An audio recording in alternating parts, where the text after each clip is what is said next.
Coming up on Cultural Capital, we dig into the myth of the orphan superhero at the Foundling Museum in Bloomsbury. We've got some very flashy ancient bling on Thing of the Week, and I'll be reviewing this week's biggest release, the third film in the Fantastic Beasts franchise. For 125 years, comic book heroes have been saving the world and other people, and nearly always without the influence of one thing, their parents. We went down to the Foundling Museum to find out why the resourceful orphan is such a powerful figure in pop culture.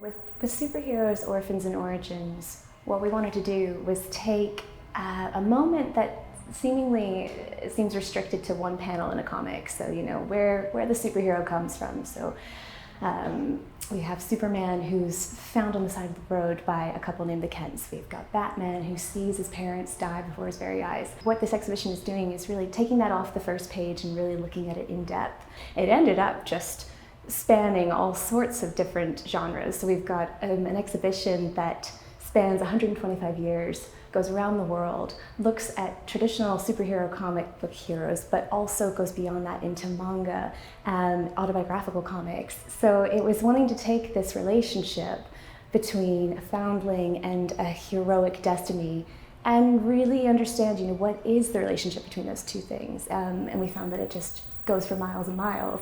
Having the child sort of have this moment where they're suddenly broken away from their parents and left alone in the world, it starts them on a path of autonomy and self-discovery that just wouldn't be possible if they had that family structure around them. It exposes them to all sorts of danger, but also adventure.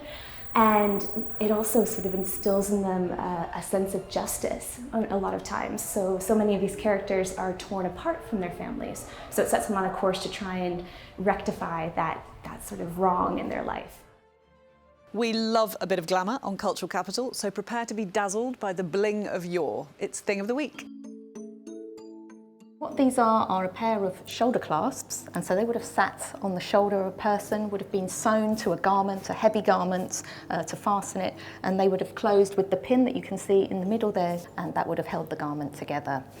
As you can see, the frames are made of gold, and they're studded with all of these red and blue stones. Now, the blue stones are pieces of glass, but the red stones are actually garnets, so a semi-precious gemstone, which have probably come all the way from India or Sri Lanka at this time. You might just be able to see that there are a pair of boars that are overlapping with each other like this, and they're made from just lots of different tiny shapes and sizes of garnets.